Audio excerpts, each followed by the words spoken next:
There. Okay.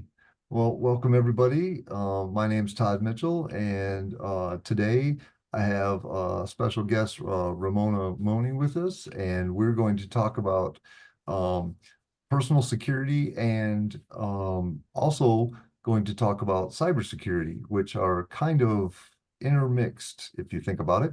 And we're gonna have a great discussion today. We've got slides, but we don't want to just kill you with death by PowerPoint. So please ask lots of questions so we don't have to just keep droning on and on to hear ourselves talk. And that being said, I'm going to go ahead and share the screen. Go. All right. Everybody see the slides good? Yep. Okay. All right. So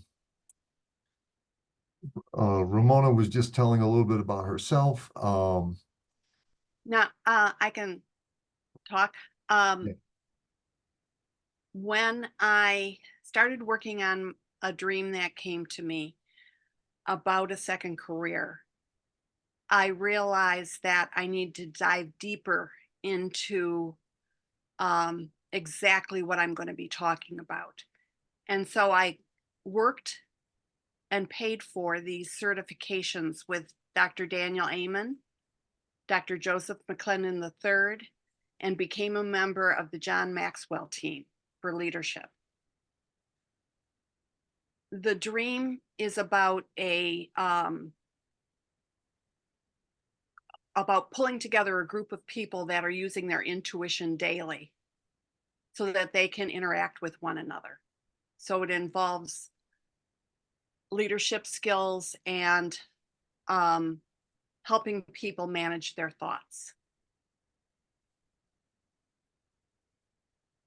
Awesome. Let's see. Okay. So here's the agenda for what we're going to talk about today. First, we're going to talk about who's in charge of security with the family. And then we're going to talk about personal safety with Navy SEAL style intuition. We're going to get into how children use the internet.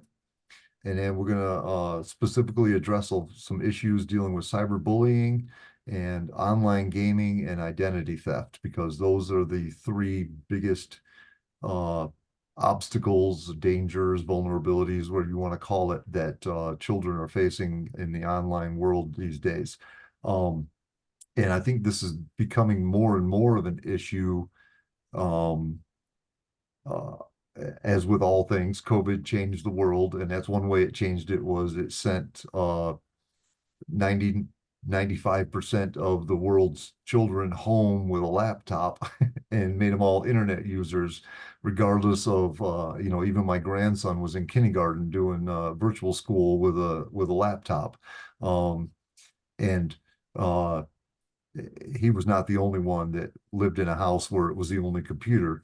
And um, so now you have children using the internet 8 hours a day, and parents who are of a different generation and not used to the internet, maybe, and don't think uh, in the front of their minds of all these things that could be happening.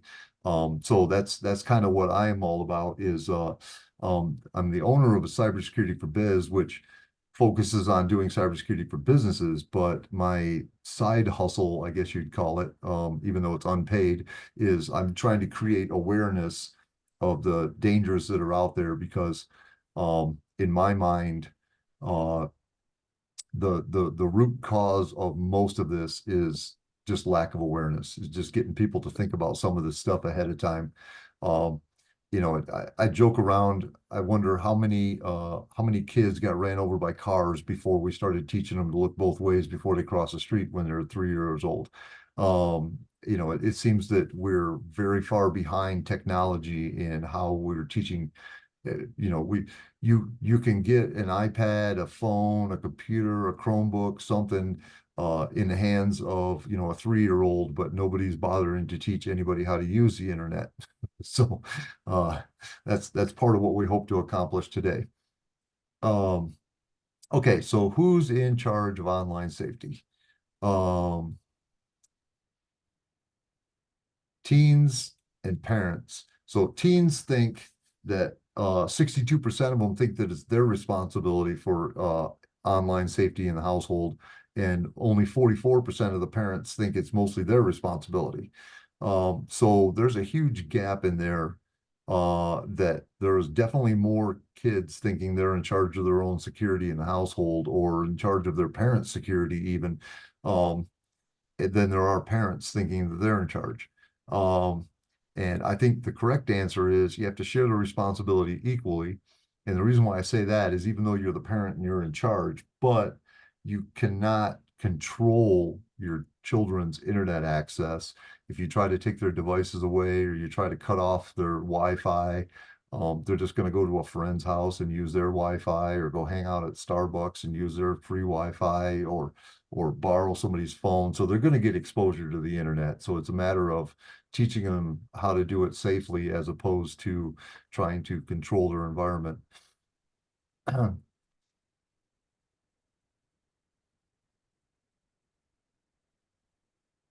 Ultimately, it's up to an individual. You know, our mothers told us, you know, to be safe, look out for yourself when you're out there in the world. Um, there's a way to know when someone or something is going to hurt you. You can feel it. I teach people to height pay much more attention to their human instincts when it comes to being out in the world and knowing what is right and good for you and what has the potential to hurt you. You can be alerted in enough time to do something about it. And when you practice your human instincts to the point where your intuition is just a little more keen, and it's just like exercising a muscle. Okay, so when you practice using it, you can actually learn to work with the energy so that you can have a feeling when a loved one, when you need to come to the aid of your loved one. I have a story of being a single mother when my child was 15. And if you've ever been a single mother or talked with one, they're working all the time, you know, to get all the bills covered. Um, so I created what I called a mommy alarm. And I believed that my mommy alarm would go off in enough time for me to come to my son's side and stop whatever is going to hurt him. And I just believed that this was going to work. So here it was about, less than a year after I set up my mommy alarm in my head.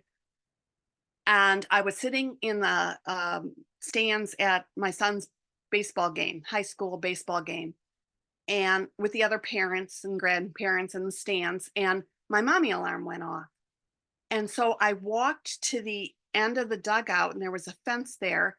And I called my son I got another player to get my son's attention. He came to the fence, and I didn't know what to say because there's no instructions. There was just this feeling. And so I just made small talk with him. And later, when we were driving away from the game, after the game was over, my son said to me, you know, it's a real good thing that I wasn't in the dugout during that time I was talking to you at the fence. And I said, why is that? And he said, because a ball came full force and hit the backdrop of the dugout right where my head would have been.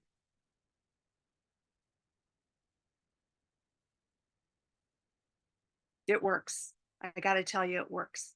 And you can apply it to anyone you love.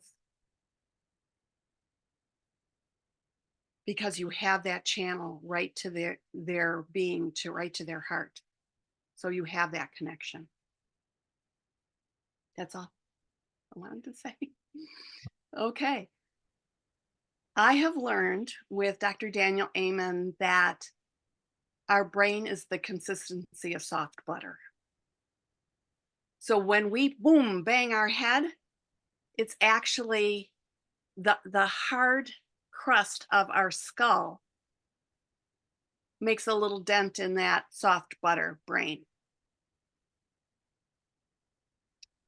Um, if you someone in your family has experienced a skateboard or rollerblade or bicycle accidents and they've had a concussion, like my son has had 2 concussions, your brain can heal from those. And there's ways to make that happen with food and supplements and games, juggling or chess or things that stimulate your brain. And football and soccer, my grandson is really happy to be able to hit a ball off the top of his head, and I'm not happy with it. But whatever, I'll let him play. Um, if someone in your family has extreme outbursts of anger, realize that it might be the health of their brain, not their choice. Same with compulsive behaviors or consistent isolated tendencies, that isolation tendencies, like, leave me alone, leave me alone. Don't push that. Find out what's going on with them in a way that gives you real information about the health of their brain. In the future, I'm a bit of a futurist, and I do believe that we're all going to become sensitive to the higher functioning of our brains. Maybe it's in response to AI thinking for us, which we need to counteract with our humanness. So higher functionings of our brain is, I believe, going to be a wave of the future. Thank you. Most people refer to their intuition as their sixth sense, and there's a particular type of intuition that keeps you safe.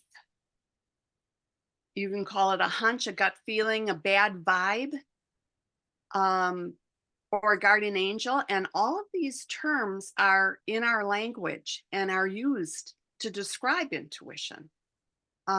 It's natural, and it's the sixth of the 5 senses.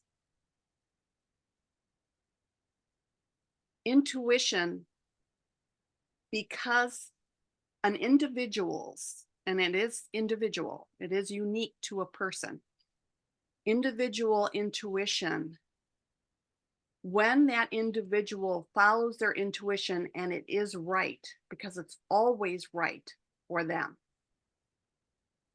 it will never guide you our interpretation guides you in the wrong direction, but it itself will not guide you in the wrong direction. That's why I like to define what intuition is and what intuition is not.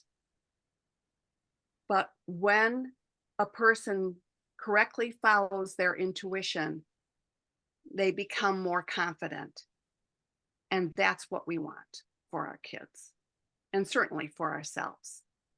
But definitely for our kids, we want them to be confident and centered and strong within themselves. Thank you. So there are 3 types, and today we're talking about the red intuition. It's that feeling that you can notice this in your own body because you feel intuition through your whole body. So when something's not right for you, you'll notice your body just takes a little, your energy shifts back. The thing to do with that is to step back take another step back, turn around, and walk away. Because this is the intuition that keeps you safe. Green intuition is a strong feeling that you should do something, and white intuition is connected not only to your higher consciousness, but also whatever your spirituality is. This is not about what you believe in religiously or spiritually.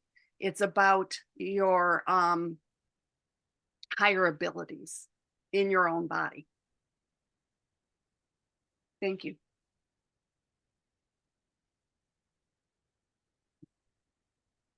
Um, like it or not, our reputation follows us.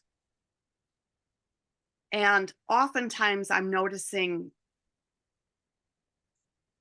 it lately and in the past 5 years, kids not caring.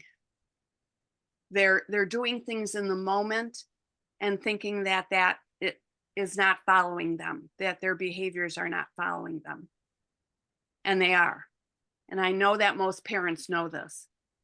So what intuition does for an adult is it sets up your opportunities and improves your communication, which is wonderful with your kids. It dissolves your own repetitive thinking. It gives you more time because you realize expands precious time because it gives you more options of when to say something. If it has a higher impact in 3 hours, you'll be able to feel that. You'll be able to feel, no, not right now. And then you'll be able to see the window open up. You'll be able to feel the window open up to say it another time. Mindfulness and meditation helps you get there. And the more you spend with mindfulness and meditation, the better you're going to be. It'll build your self-esteem, and it's totally something you do for yourself, by yourself. I'm the coach. And it's much easier to solve problems. You don't hardly spend half a second on it being a problem and move right into a solution A, B, C, D, and E. Pick one and then do the next one and then do the next one. That's how your thinking changes. So problems are a situation to deal with. That's all. For kids, encouraging their intuition will create open doors for them. They'll feel something that's good for them, and they'll have the courage to walk through it. They get upset about a lot of things because of the hormones running through their system, so it will really help them stay calm. They'll be able to communicate their feelings because they'll have the same sense of timing. Real little kids have before school have this sense of timing because they'll ask you for a toy and then, no, you can't have that toy. And then they'll ask again later when you're in a better mood, right? So they have a sense of timing. As children, we lose it through the school system, but intuition will bring you back to that kind of timing. They won't feel stuck ever. They're sensing their future. It's building their power within themselves. And I believe that nowadays children love the idea of DIY. They even created the anachronism DIY. And what seems to them as a big problem, whether or not we see it as a parent as a big problem, doesn't matter. The big problem that they see, they will view as a smaller problem to deal with. The same as I spoke about parents' intuition. Thank you. Okay, so what got me into my little side hustle that I was explaining was I saw a statistic when I was doing research one time, and 55% of the 13 to 17-year-old girls have admitted that they've given out personal info to somebody they didn't know, including pictures and physical descriptions. Um, this was done by a Pew Research team that did some very extensive the report's like 50 pages long of all the questions they ask. But they were specifically targeting 13 to 17-year-old girls and boys um, about internet use. And um, when I saw that statistic, I was like, because I'm a number cruncher. So in my head, I'm like 55% is more than half. So typical family, mom, dad, two kids, one of them's done it. I'm like, that's just crazy. I mean, why is like everybody not talking about this? Um, so uh 44% of teens admitted to lying about their age so that they could get access to websites and sign up for online accounts. 30% reported sharing one of their passwords with friends, boyfriends, girlfriends. 44 or 47% of the girls from 14 to 17 said they shared their passwords compared to 27% of the boys. So it's I'm not picking on girls in this, but they're the biggest culprits. They're larger.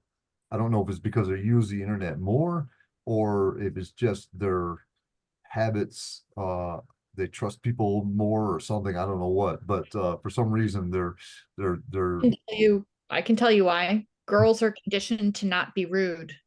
Like the number one thing they're conditioned to do is to be polite. And so we are very reluctant as girls and as women to say no to someone. So when they request your password, you say yes. yeah, That's the number one reason women get assaulted is because if we're confronted with a situation going into an elevator, building on your sense of intuition, Ramona, we'll get Yes, into an elevator with a stranger who we may think for a moment we don't want to be in that elevator, but right. then we don't be rude, be polite, and we go Mm, and do it. And we put ourselves in danger all the time. yep. mm, mm. So um oh, this is you. Okay, posting is reaching real far outside of yourself so that you're exposing yourself to the whole wide world. And here the reputation builds. Um, my company is Pasha Salon, and it will and is growing into a place where people use their intuition every day and are feeling comfortable with that. So it overrides what Laura spoke about because it'll become mainstream that if you have a feeling not to enter that elevator, you just, oh, I got to tie my shoe. Go ahead. You know, it will change the dichotomy of how we operate and be more true and keep us much safer. Thank you. Okay, so pop quiz for you. What percent of teens post enough information on social media to complete a driver's license application in their name? So in other words, I can go comb through their social media accounts and get up enough information that I could walk into a DMV and fill out a driver's license application for them. So do you think it's 25, 26 to 50, 51 to 75, or 76 to 100%? C. Okay, we got a C. The correct answer is actually D. Yeah, 92% on this is on any public forum. So we're talking Facebook, Instagram, TikTok, all those, when you fill out your little profile page on there, 92% are using a real name, 91% have a picture of themselves, 84% share their interest, 82% have their birthday, school name, city, state, all that. So with that information right there, you can walk into any DMV and fill out a driver's license application because all you need, I mean, you may not have the proof with the documents, like the birth certificates and all that stuff, but you know where they were born, when they were born, school, you know, school district they're in, their address, a picture of them, their name. So, and this is particularly because of the topic today. We're specifically talking about teens, and I haven't seen the actual real numbers, but I dare to say that adults are probably very similar. Because we don't think about it. They're like, oh, well, Facebook asked me all this stuff and I just filled it all in. You know, we didn't ask that. Why do they want to know? You know, okay. So another little pop quiz. What's the most used social media platform for teens? Currently, Currently, yeah. Instagram? TikTok, Oh, TikTok. TikTok. probably TikTok. Actually, it's YouTube. Oh, I didn't think of that as social media, but okay. Well, if you think about it, you can watch a video and every video has got a comment section. So you can actually Correct. get So it's- conversation on that thing. Yeah, Which we'll get into that topic a little bit more because that same thing with the gaming. People think you're safe gaming. They don't realize every single game nowadays has got a chat window in it. Yeah. But yes, it is TikTok as far as the true social media ones. And it actually goes by ethnicity a little bit. Black teens are more drawn to TikTok compared to whites and Hispanics. Boys are on Twitch and Reddit and YouTube, and girls are more on TikTok and Instagram and Snapchat. So what is cyberbullying? Cyberbullying is when someone uses technology to harass, threaten, embarrass, or target somebody else. Sometimes it's easy to spot. Sometimes it can be less obvious if somebody's posting personal information or using videos to hurt or embarrass somebody. Sometimes you'll know who's doing it. Sometimes they're using a fake account. But and it happens on any kind of device because it's all over the internet. So it really just, you know, can be computers, laptops, tablets, phones, gaming systems, doesn't really matter. So what do you think the most common reason to be cyberbullied is? Sexual orientation, political beliefs, appearance, or religion? Appearance. Parents. Yep. Yeah. Hold on. Gotta get there. Back up. Lost my mouse. There we go. I got interactive slides and I couldn't figure out how to get them to uninteractive. So sometimes they don't work right. So it is appearance. The interesting thing to note on here, with this picture on the left is that,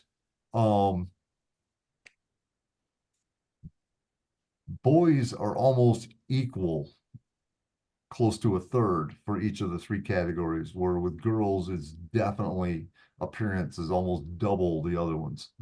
So So with girls, it's definitely about appearance. With boys, it's kind of a little bit more of some of each. not, not to take us totally off track here, but I'm raising teenage girls and they have been totally bullied this year, one of them in particular. And the thing that has really struck me as one of the saddest takeaways is, I guess in my mind, I expected the girls to be mean girls, right? We got a title for it. We expect it. We're ready for it. I was flabbergasted that the boys piled on. And I had a friend say to me, wait for the boys are going to be, I was like, boys don't care about girl stuff. They're playing basketball with their friends. They have no interest. They were, they were among the meanest, most vicious. I've never known boys to get involved in girl fights like this. It was shocking. I think it's on the next slide. I was trying to find it. But yes, so 46% have experienced cyberbullying. So, which falls into that's almost half. You got two girls that happened to one of them. It's that's just the numbers back up reality. There's another, there it is right there. Yeah. 2/3 of the teens have witnessed online cruelty and witnessed others joining in. 21% say they also jumped in. So that's that mob mentality of jump on the bandwagon because everybody else is doing it and I got to look cool. So I got to throw some ugly comment on there too, which is what the boys fall into, is going along with the crowd because that's what everybody else was doing. I don't know. They came to the table with their own stuff. Yeah. So No. I believe that what's going on here is our human tendency to want to belong to a group. And because there are not enough positive groups around, Right. you know, they're just exercising a human tendency, and it's very destructive. It's terrible. Yeah. It can be very dangerous to do this. And the reason why it happens with girls in appearance so much, I myself have a daughter, she's 32, so I kind of dodged that bullet because the internet wasn't really a thing when she was in high school. It was like MySpace was the only social media platform that existed back then.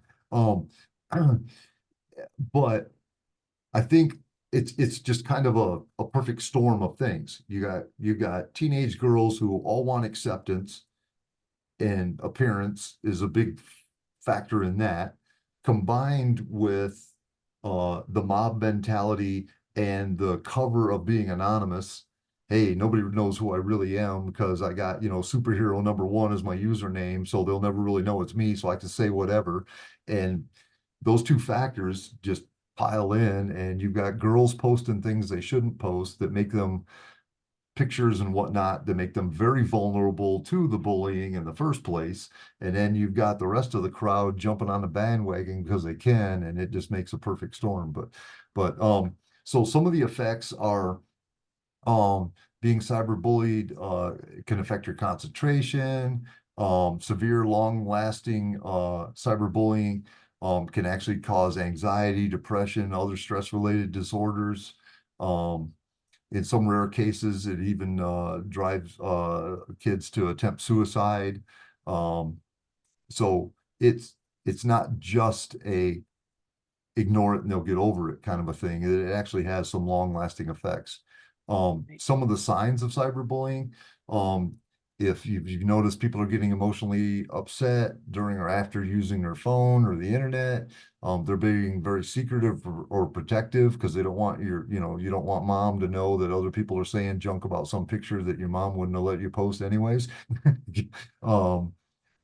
Spending more time than usual in their room, although that one I'm not so sure about because from my experience, almost all teenage kids move permanently into their room and hide out anyways. But withdraw or lack of interest from the rest of the family and friends and some of their normal activities, avoiding school, slipping grades, acting out, changes in behavior and mood.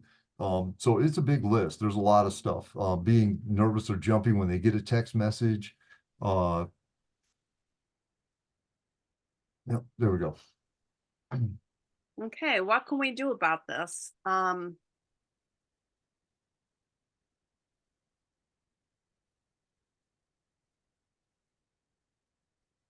We automatically think that it's a huge problem. This particular problem with cyberbullying is exactly a huge problem. So it's important to take how you're feeling about it and ask yourself how you're feeling about it and write that in a journal. Because as you solve the problem, you'll have other feelings and you'll be able to see your progress by how you're feeling. Following your sense of it will lead you to the solution.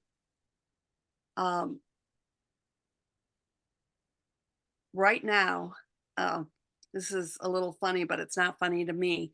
I have a King Charles Cavalier dog who snores very loud, and I lose sleep every night.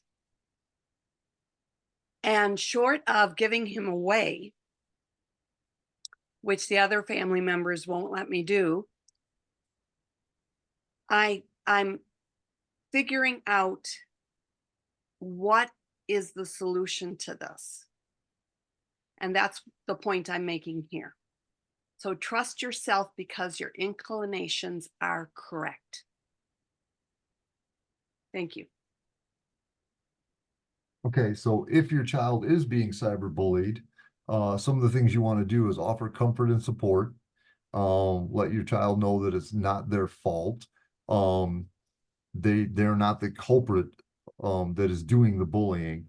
There may be, so I say with the not their fault, there may be some behavioral changes that they can make to make themselves less vulnerable to this happening.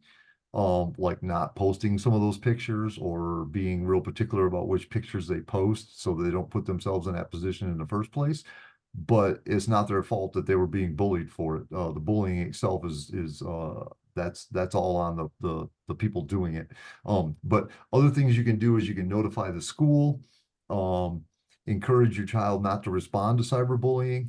A lot of times, and I'm not a therapist, so I don't really get into that piece of it, but I know just from experience and research that cyberbullying tends to be one of those things like we were just talking about with the mob mentality. So somebody says some nasty comment on your post, delete the post.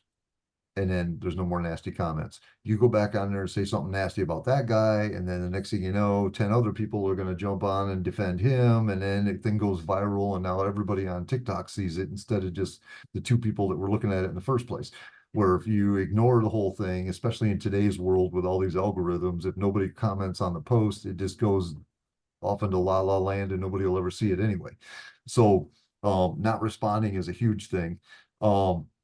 Keep records, take screenshots of these messages, pictures, and texts and things like that. And then the last thing is get help. Maybe meeting with a therapist to help them work through their feelings if it's something that you feel is a little bit beyond your realm of expertise.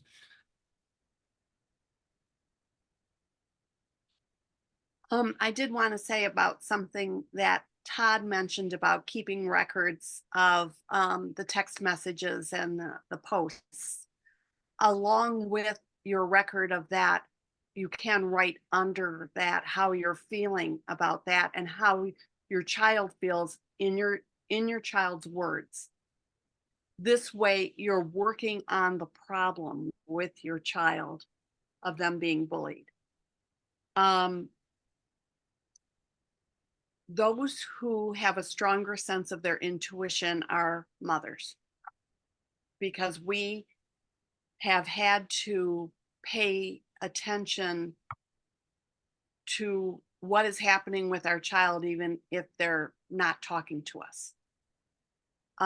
Dads are a good, if it's a good dad, they're emulating how to operate in the wider world.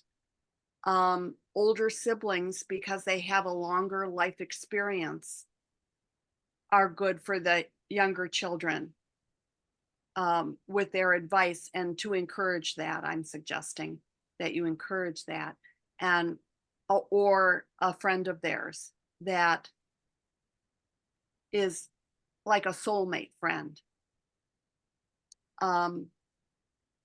to encourage them to get the positive reinforcement of these people. In my book, I should say our book, because I have a really wonderful co-author with this book. The title is Tapping into the Power of Your Intuition. And you actually do get encouragement to go beyond personal limits and get better results than you could get if you just used logic and assertiveness. So this is another way to get results that turns out much better than you can ever imagine. There are 3 steps in this book to accessing your intuition. and I worded this very carefully, find a way to replace negative thoughts with positive thoughts. We are so focused on negativity that it is going to do us in. So really, there's a lot of happiness to be found in positivity. And I do have an online membership that is spans 9 months to move a person from chronic negativity into a mindset that is always positive.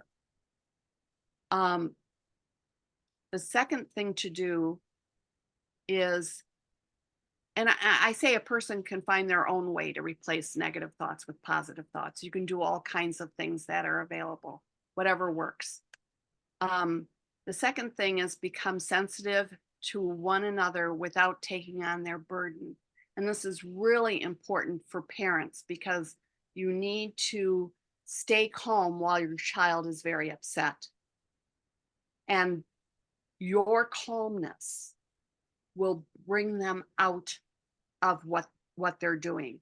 And you actually can do that. Your calmness is stronger than their upset. And they will emulate that calmness in you. And the third thing is to observe reality in kind of a casual way.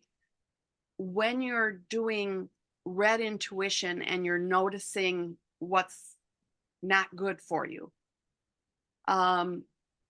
it helps to actually act like the Navy SEALs do and people high up in the military do, where they always look around and look behind them and just notice what's there.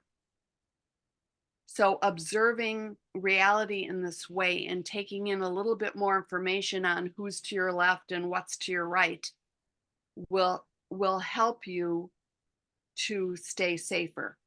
Because, for instance, if you walk into a grocery store and you look all the way around you and notice that there's someone, at the customer service desk that's getting upset.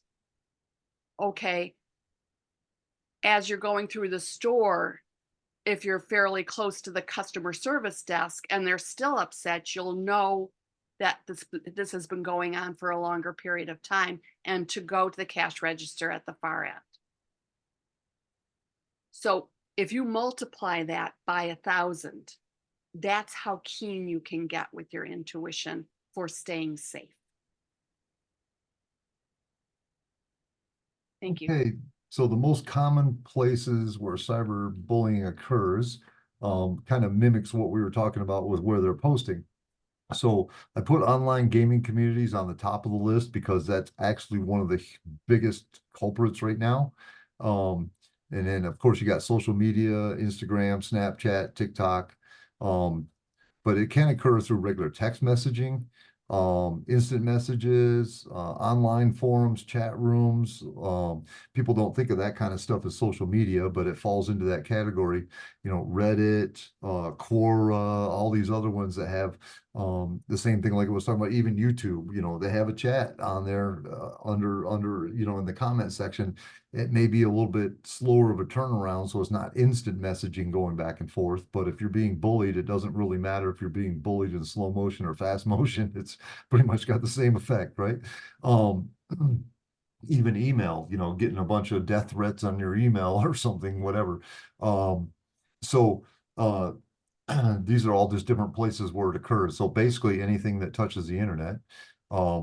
But the most common are going to be the social media platforms and the online gaming communities. So when a teen is online, they have to use their real credentials to make social media or gaming accounts. Do you think that's true or false? No, they don't need to use their real credentials. Yeah, no. Yep, exactly right. So, as a matter of fact, I recommend that they don't, especially in the gaming world. Some of your social media accounts, have shifted to that, like Facebook is a big proponent of that, where you got to use your real name and your maiden name and all this other crazy stuff. So they're trying to verify that it's actually a legitimate person. But when it comes to gamer accounts, and some of the other social media accounts, Instagram, TikTok, stuff like that, use a gamer tags.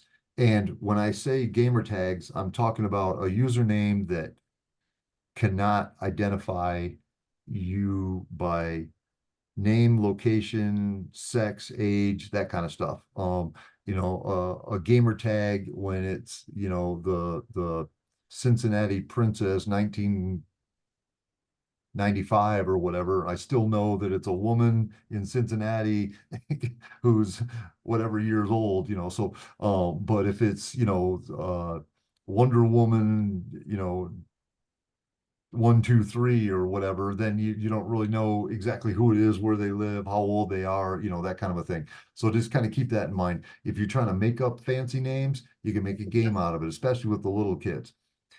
Pick a color, pick an object, an animal and a color, whatever, blue fox, gray bunny, brown bear, whatever, and that kind of a stuff. And you can make up names that way. When you're on these gaming platforms, don't answer personal questions. I mean, you teamed up with me because we're about to turn the corner and shoot out 6 bad guys over here in World of Warcraft or whatever, and all of a sudden you start asking me how old I am, and you find out I'm a 10-year-old boy, and you're like, "Hey, do you got a sister?" And I'm like, "What? Why do you need to know that?" So things like that. If you receive private messages from a stranger seeking information or wanting to meet you in person, because that can happen in the gaming platforms as well. As it's same thing with any of the social media platforms, avoiding messages that contain links for discounts and pop-ups. So all the phishing email scams that you see in your business and your personal life, that happens in gaming too. So your kid's in there gaming, and all of a sudden there's like, hey, click this link and you get a free, bigger, badder gun than the one you're using now, whatever. And the next thing you know, you got malware on your PlayStation, which, oh, by the way, when's the last time you saw a security update for your PlayStation? And now they're stealing your identity, and they're infiltrating the rest of your home network, including your work computer, because you're working off a dining room table at home, and your whole network just got infected because your kid clicked a button on a gaming console that you didn't even know was, something you just never even think about. If anybody is streaming, everybody is streaming. Case in point, look at this Zoom here. I'm recording this Zoom, so whether Jennifer thinks about it or not, she's live on camera. So if she says or does something, whatever, the rest of the world's going to see it. So, it's kind of one of those, just be careful of those when you're in gaming. And if one of your friends is recording for some live streaming Twitch thing, trying to make money off of it or whatever, everybody else is seeing you at the same time, and hearing or seeing whatever you're typing and texting. So if you're telling people about the high school prom at, JFK High School or whatever, it's not take a rocket science to figure out where you live and how old you are. And making sure your computer is activated, the basic common stuff, firewalls, antivirus, that kind of stuff, making sure you've got good prevention going on. But Okay, red intuition will always alert you before you're able to recognize danger with your mind, or before you can explain it to anyone else. I encourage all my coaching clients to not even attempt to explain it to anyone else. You can say, I just had a feeling about it, or I'm really glad I had that feeling because it did this positive for me, whatever it is. You can feel this negative energy coming towards you because that danger had to build up its energy in order to harm you. So the bad guy or the bad acting schoolmate has to get up the gumption to harm you. And that's what you can feel as bad. So on a more sensitive level, you'll be able to feel this danger. Thank you. Okay, so now we're gonna get into, and we gotta make this a little bit quicker because we're kind of running short on time, but do you have a single document with a name, address, birthday, social security number, occupation, wages, and bank account numbers for everybody in your house? No. Not a single document, but a notebook. Okay. Well- The correct answer is actually yes. It's called a 1040, and everybody files one every year. Oh, I didn't think about Yeah, one taxes. piece of Yeah. paper, and we do them all online now, so you don't actually see the piece of paper anymore, like the old days where you had to actually fill it out. Right. But there is one piece of, you've got a PDF somewhere on your computer with one sheet of paper on it that has everything about everybody in your household listed right there. And yeah, so I throw that in as kind of a trick question because everybody's like, "Oh, I don't have all that stuff in one spot. That's ridiculous." Oh, yes, you do. You just don't think about it. So that leads into identity theft. In this graphics, picture's worth 1,000 words. This basically says everything I need to say right there. You cannot come out of the hospital these days. It is literally built in. I don't know if it's actually a law or is just standard procedure or what, but a baby coming out of a hospital, the nurses or whoever at the hospital will actually have you fill out a social security application for that child before they release them. So you are 3 years old and you got or 3 days old and you got a social security number. And when's the next time anybody's going to check that credit? 16, 17, 18, getting ready to go to college, buy your first car, get a job, whatever. Point is, you got 16 years of that credit sitting dormant. Freeze it. And it's not too late if your kid's already 10. You still got 6 more years. Do it anyways. It's free. You just takes I don't know, hour or whatever waiting on hold for some credit bureau or something. But you can call all 3 different credit reporting agencies and have each of those 3 freeze the credit. And when they turn 17, 18 and need it, then you call them up and unfreeze it. It's free. It just takes a little bit of your time. So how do you protect your child from identity theft? Ask questions. I mean, in today's world, sometimes you can get some things changed. And if enough people start doing this, you go to put your kid in school and they're like, "I need your social security number." Well, what the heck for? You're not going to pay him pension. He's only 8. Why do you need his social security number? You go sign up for whatever, a doctor's office or whatever, something that is like most the people, I'll tell you, the real deal behind it is because today's world, everything is driven by information, and information is all cataloged electronically in databases. And databases, every line record in a database has to have a unique identifier.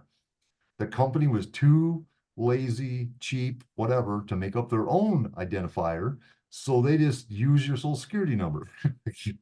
Nowadays, it's switching a little bit more. You probably noticed everybody wants your Gmail address as their identifier nowadays, which is why Google is like all things to everybody. But the point behind that is when they ask you for that stuff, just start throwing back at them and, be like, why? Why do you need this? Why can't you use a different identifier? Can't you just use our last name, or can't you use our email address, or, something, you know, uh, I mean, even the military doesn't use your social security number anymore, which I always thought was funny. When I joined the military at 18, I got to go register for the draft. So now I've got a draft, I can't even remember what the heck they call it. That's how often you use it. But there's some draft number that I have now. But then when you actually get in the military, everything runs off your social security number. And I'm like, well, why? We have an actual draft number. Why aren't they using that? But anyway, so if you have documents with your kids' information, medical bills, social security cards, stuff like that, keep it locked up.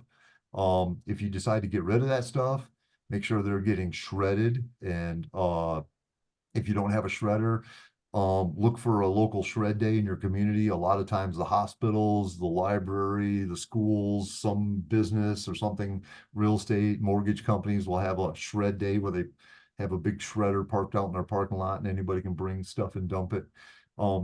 and delete all the personal information off of it before you're disposing your computer or cell phone, and actually need to add on to that smart devices. Your TV set sitting over there in the corner, you're like, oh, we just got this big 90-inch screen TV. We're going to get rid of the old 50-inch, whatever. You don't even think about it. But that thing's got you logged into it with your Gmail and your Roku and your Netflix and your Hulu and everything else. So you got like a dozen username and passwords on that thing that needs to be wiped before I've actually fell victim of that myself. I'm watching TV one day on our Amazon, and all of a sudden there's a new, you know how Amazon Prime, you can set up different little profiles. So like me and my wife or whatever, all of a sudden there's a new profile on there for some dude named Kevin. And I'm like, who the heck is Kevin and why is he on my TV? And then I started talking to my daughter, and because she's out of the house, we had given her old TV and she left it behind in her apartment she moved out of. And so this guy has got like some old roommate of hers is still using the TV, and it's still got my Amazon Prime on it. So he's just creating a new profile and watching, so he can save his own favorites. I guess he got sick because before that I had seen shows pop up in my, save for later folder. And I'm like, I didn't save that. And I was deleting them all. So he went and made his own profile because he got sick of me deleting his stuff off his watch list. But anyway, so Wow. That's amazing. yeah, I mean, we need to think more and more about it. And nowadays, cars, it's the same thing. Your car is paired to your phone and paired to your Wi-Fi and all this other crazy stuff. So before you get rid of your car and trade it in, you need to wipe that thing. But yeah, those are all just different ways. So there are symptoms that identify that a person is being untrue to themselves, at which exposes you to all the bad guys, especially identity thieves. Nervousness, a blank mind, I can't think, feeling dizzy, feeling anxious or a headache, moving around too fast and bumping into things or tripping, moving too slow, where people, are getting impatient, feeling very tired, or automatically negative. Thanks. So how do you protect yourself from identity theft? Avoid sharing personal information on social media. I know that's contradictive to what everybody's been doing for the last 2 decades, but don't access personal accounts over unsecured public Wi-Fi. So in other words, sitting in that, what I mean by that is if you have to put in a password, like let's say, I know, well, I'm just thinking off the top of my head. But if you're sitting in a Starbucks or McDonald's, whatever, and they ask for a password to get into the Wi-Fi, it's not that bad. If you can just hit the button and connect to it and you don't need to put in a password, then you don't want to be checking your bank balance. I mean, it's okay if all you're doing is screwing around on Facebook or something, but you don't want to be paying your bills while you're sitting in Starbucks on unsecured Wi-Fi. Protect your accounts with strong passwords and multi-factor authentication. I can't stress multi-factor authentication enough. This is like a deadbolt lock on the front door. Use it. It's there. If I somehow get a hold of your username and password, I can log into your account. But if it asks for multi-factor authentication, now it's sending a code to your phone. So now the only way I can log into your account is if I somehow manage to steal your phone at the same time. So you just reduce the amount of people that can steal your identity down to those standing next to you instead of somewhere on the other side of the country. Most of your banks are going to force you to do it. It's available on all the social media platforms and many, many others. And I would also even throw in there that if you're a business who has other people logging into your website to do something as part of your business model, like maybe in your coaching and you have people logging in and doing meetings or buying stuff or whatever through your, set it up multi-factor authentication on your account so that forces them to use multi-factor authentication to get into your account, to get into your website. check, there's plenty, I mean, we can talk one-on-one afterwards about that if you have questions, but there's services out there that you can sign up for that will let you put multi-factor authentication on your website. Check for spyware and malware on your devices. That goes back to the common basic security things. Also, if you're not currently using Bluetooth or currently using Wi-Fi, shut them off. I don't know if this has ever happened to you, but you're standing in the middle of, let's say Walmart, and you're looking at the pet food, and all of a sudden your phone beeps and it gives you a coupon for Purina for 50 cents off on a bag. And you're like, how the heck do they know I was standing here? They actually have Bluetooth trackers all over the store so that they can follow you as you walk through the store. They're doing it for their own internal purposes of, being able to track traffic patterns so they know where to, remember back in the old days where they used to stick milk in the back corner and make you walk through the meat department to get to the milk? Yeah. So they're That's still doing that. amazing. They That's track your movements with the Bluetooth. And so if you're not using you don't have your headphones on, or you're not hooked up to your dashboard on your car because you're in Walmart now, just hit that button and shut your Bluetooth off. Turn it back on later when you need it. Same thing. I guess those are both the same. Okay. Okay. Nothing is truer for you or more potent than your human instinct, intuition to keep you safe. You have an internal alarm system protecting your children. As you allow your kids to define their true self to themselves, they equip themselves with their own early warning system. And I already spoke about having a Navy SEALs awareness of 50 feet around you. You can actually make a game out of this with your kids. Yep. Thank you. I have a pop quiz. Your inner ear, the vagus nerve, collects information from all 6 senses and communicates that information to your brain through all your body functions. True or false? I'm waiting for Jennifer to answer because I can't cheat because I know the answer. I'm gonna say true. Okay, it is true. So Okay. there is this nerve. There is this nerve in our ear that is collecting all the information from all of our senses, including our intuitive sense. Thank you. Ooh, we got fancy. Okay. Other stuff that you can do, and these are games you can play with your kids. Google yourself. Have a little fun time where everybody in the house grabs their phone and just whips open Google and Google your name and maybe your city or something and see what comes up. You'd be surprised. And then another thing, check photos for background reveals.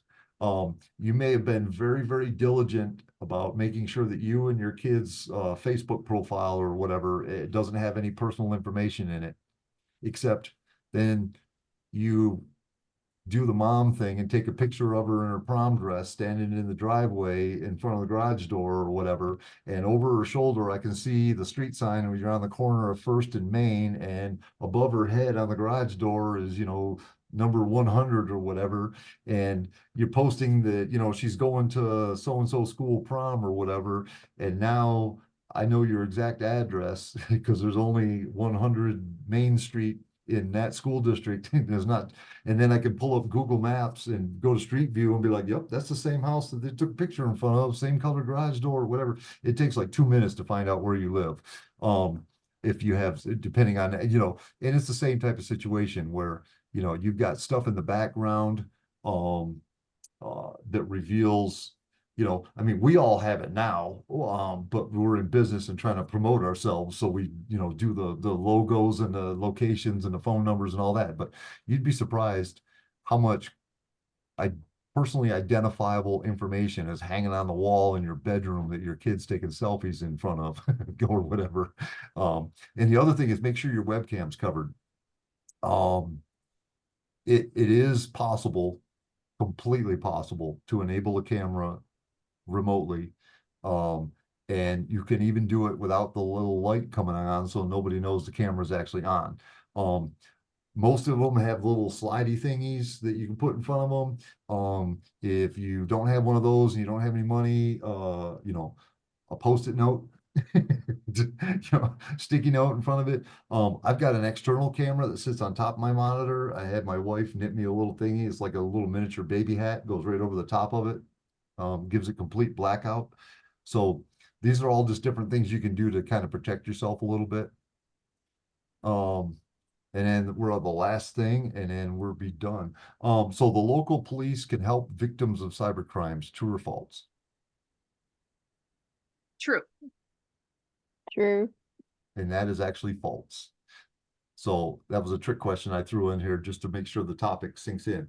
So here's what happens. Local police open a file, and then you find out the guy doing the cyber crime, let's say it's cyberbullying or whatever, but they're like on the other side of the, you know, different school district, same town even. Local police don't have jurisdiction. Because it happened over the internet, they don't have the resources to track down who did it or whatever. So one of the things that you want to make sure you do is call the FBI. The Internet Crime Complaint Center, it's called IC3. That's actually their website is ic3.gov. It's actually the FBI's local field office. So if you can't remember this link and you can't find or whatever, you can just call the local FBI office. They'll point you to it. If you're in Canada, there's a Canadian Anti-Fraud Center. And that's the reason why I mentioned that, because if it deals with the Internet Crime Complaint Center for the FBI has jurisdiction dealing with any internet crime. So we're talking those social security scams, the cyberbullying, identity theft, you know, whatever, any kind of fraud or scam that happens, has anything to do with the internet as a delivery method, they're going to be your first stop. If they need the local police, they can get the local police. But if you go to the local police first and they don't have jurisdiction, they can't get the FBI. And then what ends up happening is the FBI, when you finally get a hold of the FBI and get them involved, they're like, oh, we can't do anything because it's an open case at the local police, so they have jurisdiction now. And now you're stuck in that bureaucratic red tape circle where nobody, and the local police can't close the case because they can't solve the case, so it stays as an open case forever, and it's just a lot of drama. So just remember, FBI, first stop. And what's next? And I'm going to let Ramona talk about this one, but Okay. AI is here and it's not going away. So we can sense and learn how its intelligence has had exponential growth. If you've been paying attention at all, AI is just getting stronger ever since it's been allowed to model human intelligence. So to keep computers as a tool, we need to become stronger within ourselves as human beings to encourage our morals and ethics and principles we live by and have AI remain under our control, under human control. And Todd and I have agreed to start working right away on another presentation about AI and our human control of it. Thank you. all right. Oh, there we go. And here's some links. Are my links? Yep. And I can send, if you're interested in the slides, let me know and I can send you a PDF copy of these. Yeah, Laura. So that was my question number one, because unfortunately I had to walk away to take a business call. So yes, I'm interested in the slides. And number two, and I apologize if you covered this in the presentation, but around the subject of cyberbullying, when things happen on Snapchat or in private channels, what remedy is there? So if you do something on Snapchat and it disappears, if it's something like, my daughter just told me this week that she was being sent messages that said, go fucking kill yourself. But it was done on Snapchat. So it's not there anymore, but because it's a crime, is it traceable? So that's kind of a trick question. So the traceable piece, everything is traceable technically because it's electronic and it leaves a footprint somewhere. It may end up costing tens of thousands of dollars and take the FBI with search warrants to be able to trace it, but it technically could be. It's like you see in the movies where they recover all this information off of an old hard drive that they found, you know, in a dumpster or whatever. Yes, that's totally possible. And just for the heck of it, I would tell you, go make a couple of phone calls and do some Google searches and see if you can find somebody in your town that can do it. And if you can, it will cost you $15,000. I know this for a fact because I tried to help a business that lost their computer recover all their data off of a dead hard drive. And they were going to cost, it was going to cost $15,000 to recover a hard drive. It was like, holy crap. So, you know, Hollywood kind of makes it look like it just happens all the time. You know, you've got to get some very specific specialists with a lot of high tech equipment, and they charge like, I mean, it's like getting brain surgery done or something. But as far as what to do, screenshots. They can't delete your screenshots. So when she gets those messages, hit them two buttons on the side of the phone, make a screenshot. And I did cover that in the slides a little bit, but not specifically about that. But that's exactly why you need all that proof. So she did do that with later instances. Yeah. But I think actually she should just take somebody else's phone and take a picture of her screen, because when you take a screenshot on Snapchat, it alerts the person who sent the snap that you've taken a screenshot. Okay. So then they stop. So yeah, your way is fine either. The point is digital proof. You want pictures. And then when you go to that IC3 website, it's a fill out a form and you upload all those pictures and send it to them. And then somebody from the FBI will look at it, look at the evidence, look at all the facts that you gave them or whatever. And then they'll open a case and start an investigation. Interesting. So Is it with the school? Is it with the person in their school? Yeah, in their class. I reported it to the school. Okay, so your school does have see something, say something? They do. You know, the irony of this whole thing was the screenshots that they did take the very day the night that they were sent, during the day that day, the school's attorney had warned their class about what was legal, illegal, what the do's and don'ts on social media. And I joked with a parent, I was like, they took it as a tutorial and not a warning. Right. I would definitely be getting the school involved, but I would say copies of all that stuff so they that the FBI. Is it a traditional public school or a charter school or private school? It's a private school. There you go. That's your problem. It's a CYA thing. They're gonna CYA all just like they did. They did it. And unless you get a lawyer I have a lawyer that writes a letter saying if you do not take action, we will file, but then there you go, tens of thousands of dollars. I mean, if it doesn't go anywhere, the fact that will, any kid who's doing some of this stuff and their parents that are kind of blowing it off all of a sudden gets the FBI knocking on their front door is going to start taking it real serious. Yeah. And this is all the more reason to handle it at home with yourself. So, and strengthen the security senses within you and your child. Yeah. All right. So I will, if you, I think, I'll connect with you guys after this and I'll send you a copy of the slides. It'll be a PDF. That way you have all the links and the other information, but I definitely would, regardless of what the school, and everybody's telling you they're going to do something and you don't think they are and all that, I would get the FBI involved in it anyway. And Laura, if you would like to connect, I have a friend who actually had to deal with this with someone doing ransom. They were trying to blackmail their son. And they had to deal with the FBI, and they were like, this was a difficult thing, but a positive experience with the FBI. Yeah, I would love to connect with you. Are we connected on Alignable? Probably not, but I can I'll connect with So, you. in about an hour or so, you'll get an email from Yeah. Alignable saying, thanks for coming to Right. this event. And there's a button on there that says, see all attendees or whatever, and there'll be a list of us right there. So you can connect, I we can connect appreciate with that. each other through that. Yeah, that'd be I great. appreciate that. Wonderful. Thank you guys for doing this. Yep. It's been I- awesome. Yeah, I apologize for, we kind of had too much content and not enough time, but, I'm glad you guys were able to stick with it. And, Well, I feel terribly that I had my to walk away. appreciation for Ramona, putting a totally different spin on my otherwise, very technical, presentation. So, it was good to kind of get some of the why behind it as opposed to just the what buttons to click and what to do. So I like that. It's great. Thank you guys. Thanks all. Yep. Be well. All right, Thank you. Bye. bye. Bye. Right.